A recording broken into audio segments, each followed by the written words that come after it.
Welcome everyone. I'm Jen Brown with One Hope. So glad that you are watching. I have today with me Pastor Eve Mungai, and she is the executive pastor of ICC Nairobi. Pastor Eve is not only an influential leader of a large majority world church, but her experience also includes leading NGOs focused on fostering social entrepreneurship and economic development. We are so excited to have a conversation about faith and entrepreneurship as we get ready for this upcoming roundtable. Pastor Eve, we're so glad that you're joining us all the way from Nairobi, Kenya. As we get started, could you just share with us a few sentences about who you are and about ICC Nairobi? Thank you so much, Jen. Thank you for this opportunity also to One Hope and inviting me to be part of this roundtable. I really count it as an honor. I am married and been married for the last 10 years, just celebrated my anniversary, and I thank God for that. Been working in ministry now full-time for about 3 years, but before that have been serving in the not-for-profit sector in running pro bono consulting programs where people with high-level skills can serve and volunteer with social enterprises, microfinance institutions, and not-for-profits all over Africa. And provide their talent and ability to push forward these organizations. Also have been in not-for-profit, purely not-for-profit organizations running volunteer programs. And I've also helped corporate companies set up corporate social responsibility programs, especially focusing on using their own employee talent in serving the community and having social impact. And so I'm excited that I have an opportunity now to really bring all this together, even within the faith space. That's incredible. And I can imagine you are a very busy person, so we will get started. Besides being a pastor, you've been a leader of economic development programs. What is your assessment of traditional practices in foreign-sponsored and government-sponsored economic development programs? And what can we learn as a community from their successes and even their failures?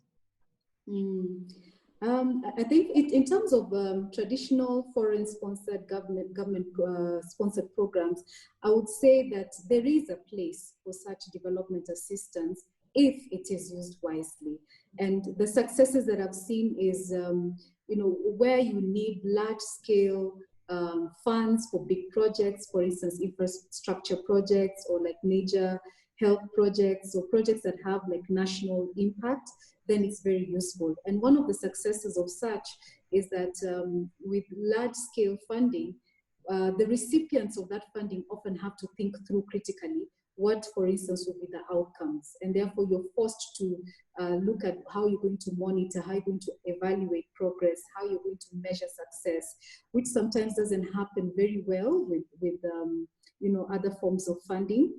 The other side of it is that in times of crisis, like a humanitarian crisis where you need, again, a large boost of funding, then it makes sense. But the flip side of government-sponsored, foreign-sponsored funding sometimes is that one, especially if it's a grant, I find that people don't often value free things. There is dignity in sort of working for something, earning something, making a living, and the value of also teaching people to fish rather than giving them fish, because that's longer term, that's more sustainable. And therefore also funding, foreign sponsored funding sometimes can create also unhealthy dependency syndromes, where recipients of that funding no longer take time to think, how sustainable would my program be after the funding cycle is over? And therefore they keep on looking to whoever is providing that funding or that support. Sometimes also it can bring imbalances in some communities. When you have a sudden injection of large-scale funding, then you find that, let me give an example. We've had situations where, you're probably supporting a local community and there's funding that has been released to, say, educate community leaders on livelihoods and how to build livelihoods. And in order for you to ensure that they come to, say, the workshops, the seminars, you end up giving them some money, some allowances. And it stops being about getting knowledge and it becomes about earning that allowance, and therefore people stop recognizing the fact that they're already receiving something of value with that knowledge and that empowerment that can enable them go back to their communities and make a difference. But instead they start targeting now just the funding. And then you have serial workplace, workshop participants and attendees who have made that sort of like a living. Also, foreign sponsored funding sometimes comes with strings attached and conditionalities, which sometimes don't always make sense or add value to the recipients. So you find organizations that receive that funding or communities that receive that funding begin to align their values and their mission to the funder rather than to what their need and their context is. And therefore, sometimes with some organizations, there's mission drift, or you're forced to do things that you don't necessarily value. And it has also exacerbated corruption in some cases, because then you have all this funding that you didn't necessarily work for, and then there are people who didn't have a proper plan for it, and they start misusing it or start leveraging it for their own personal gain and opportunities. So, and then sometimes also the reality is some foreign sponsored funding might have hidden agenda that the recipient might not even be aware of, because then sometimes people don't get, parties don't get opportunities to sit down and really process, is this a real partnership? So you have this donor recipient relationship that is skewed, that has some power implications in it, and the donor, the recipient stops asking questions because they're desperate, say, for that money. And therefore, in some cases, donors have exploited or abused the recipients with their own agenda. Yeah, so I would say that if it's done wisely, and I believe maybe for short-term projects or short-term, like you need an injection of funds for a crisis, then it makes sense. But for long-term development processes, long-term, making a difference in the long haul, it's not always the most useful. Thank you for sharing. That's an incredible insight. And with that perspective that you have, what is the vision of ICC in regard to how it wants to serve entrepreneurs? At ICC now we have what we call our all-in Vision 2030 strategy. And in our strategy, one of the big objectives that we have is to raise 10,000 marketplace leaders as agents of transformation, making a difference. And then also to birth, scale, and equip 1,000 kingdom businesses. So we would love to see a situation where we are supporting our members, we are supporting our congregants who are entrepreneurs at different levels. We want to look, we see a situation where we have, or a scenario where we have youth in whom we are inculcating an entrepreneurship mentality right from an early age, right from, say, high school and even elementary school stage, looking at supporting seasoned entrepreneurs in managing and ensuring that their businesses have the right biblical foundations and principles so that they're able to make a difference in a godly way. We're looking at having seasoned, mature entrepreneurs, mentoring younger entrepreneurs who are just starting out, those who are aspiring. We have employees, people who've been employed for many years, who have been having side businesses and now want to go full-time into it. And how do we help them to get into that level and scale from a biblical way? We want to start a fund.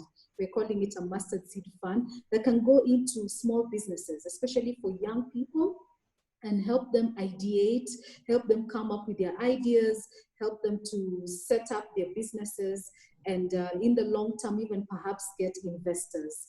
So we're looking at supporting our businesses, our business people, our entrepreneurs in standing in the marketplace, standing out, being salt and light, making a difference, using their businesses as a platform to spread the gospel, partner with God, give back to the local church, give back to their communities, make social impact, and just connect our business people in platforms that allow them to network and to mentor each other and to share ideas. So basically discipling our marketplace leaders. And we're looking not only at entrepreneurs, but also people who are employed, just to be able to be agents of Christ's mission on earth wherever they are.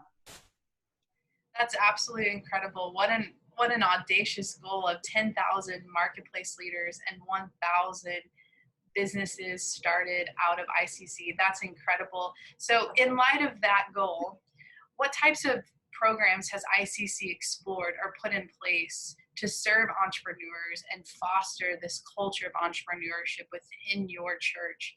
What has worked and what has maybe not worked? So far, I think over the years, we've been having short workshops, seminars, focusing on topics such as work as worship, that the fact that, you shouldn't be a submarine Christian. On Sunday, here you are excited about serving God. Then on Monday, you're grumpy and moody because, you feel that what you're doing in the marketplace is not godly, so just changing people's perspective and mentality and enabling them to understand that wherever God has placed you, you are a minister of the gospel, and even your business can be used as a platform, as a pulpit to reach souls, to disciple people, to make a difference. We've also done chaplaincy services for some of our congregants, even our vendors and suppliers. So as pastors, as some of our ministry leaders, we go regularly into the marketplace and encourage businesses and enable and minister to them life and enable them to see their place, even in strengthening them, first of all, spiritually, but enabling them also to see their place in serving wherever they are as a part of extending God's kingdom. We've had exhibitions in church where we've brought business people together. Sometimes it's like a car boot, open up your car boots, set up a booth, tell us what you're doing, show us your services. And that has enabled people to understand the level and the types and diversity of businesses and business people that exist in the church. So it's been, and also, of course, ministering from the pulpit and just talking directly from the pulpit about your place as a minister in the marketplace. But what we want to do, if you're talking about what has worked, we have found that rather than short-term or one-off events, discipleship, taking a longer-term discipleship model works better. And therefore, of great priority, if I can put it that way for us, is to develop a discipleship curriculum around faith and entrepreneurship, faith and business, faith and the marketplace, and work with a group of people, whatever stage they are, whether they're aspiring entrepreneurs, whether they're seasoned entrepreneurs, and just get those biblical foundation, biblical principles right. And then so they have a platform where they can deepen friendships, get accountability, track growth together with people who are like-minded and share very similar values. Because sometimes entrepreneurs feel alone, sometimes they feel nobody gets them, and sometimes they're not clear what their, where their spirituality falls in, where their faith comes into play in what they're doing, because they have this, and I think we'll be talking about it, this sacred and secular divide, and them understanding that there's nothing that is secular, that everything, the earth and everything in it belongs to God, and including their businesses and including what they do out there in the marketplace. Also, I think developing programs that show the clarity and the connection between business and the local church as partners in extending God's kingdom becomes very important. So that then the business, as an entrepreneur sees their business not only as a commercial entity, but also as a spiritual hub, a place where the employees are whole, they're growing spiritually. Because for some of those employees, that's the only church they'll ever encounter. The only Jesus they'll ever see is in their, in the entrepreneur, in the employer. And therefore, how does it then become that point at which they can win souls, at which they can disciple souls, without necessarily it being overt initially? Also, that businesses are run in a healthy and unashamedly kingdom-minded, biblical way. So for instance, many countries are grappling with corruption in the marketplace, corruption in bribery for you to do tenders, for you to get projects going. And so the environment with which most of our entrepreneurs operate is not very business friendly, and it's not very spiritually friendly. It doesn't take into account your faith. And therefore you might find that because of your faith and because you decide to stand, you decide to do the right thing, you might miss many business opportunities. So we're looking at a situation where we want to encourage our entrepreneurs and help them see that when you do the right thing, actually at the end of the day, short term you might lose, but long term you'll always gain, because God rewards those who walk in the light and those who are diligent. Then also we are looking at programs where we can partner with other organizations that provide capacity building for business people in biblical ways. So I think at the end of the day, our core mission as a church is discipleship. So we don't want to move away from our core business. So we might not be the best at, say, helping a business, decide how to structure their loan or teach them on operations, the daily operations. There might be people who are better at that. But we can partner with them and then provide the biblical foundations and have those partners now go into the technicalities of, say, how do you do your accounts, how do you do your business and such. And so we're looking at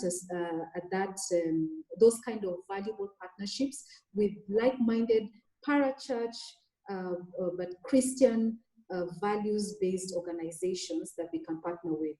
What might not work well, like I said, those short-term events, but also situations where, so for instance, if you're setting up a fund, I don't believe you can set up a fund on its own if you're going to support entrepreneurs, because then you don't want a situation where, can I say, members or the recipients and beneficiaries of that fund start seeing the pastors like a Shylock. So the pastor has to now, look for this, maybe they're delayed in their payments, investment. So I think we're thinking, how can we be wise about setting a fund that will support our business people, but without us being so directly involved as a church? So we might need a second layer of some kind of vehicle that allow us to give funds to them without us being necessarily, like debt collectors when it comes to that.